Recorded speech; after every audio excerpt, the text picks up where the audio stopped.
Peygamberimiz aleyhissalatu vesselam Makka'dan Madine'ye göçken zamanla bir gün mecliste ashabalar oturgan zamanla Peygamber etken sallallahu aleyhi ve sellem. Men Makka'da yaş vaktim ne de bayken Peygamberlik berilginçege. Bir taş var eydi bayken Makka'da. Her yezik. Şu taşını kırıyla o yakka da bu yakka da ötegen zamanla şu taş mağa aytedi dey. Esselamu aleyke ya Resulallah. Taş mağa salam verdi dey. Her yezik. O Peygamber ekenini ozda bilmeyen vaktisinde, yaş zamanında. Her ötegenine, baraganına o taş mağa salam verdi de bayken.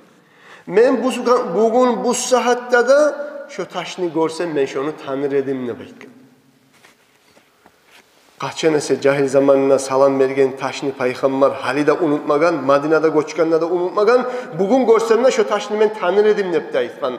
Şu taşını tanıgan zamanla kardeşler, biz Resulullah'ın da süysek, Resulullah'ın sünnetinde yürütsek, Peygamber aleyhissalatu vesselam'a kop salavatlar da salsak, bizim unutan mı Peygamber? Taşını unutmayan Peygamber bizim unutan mı?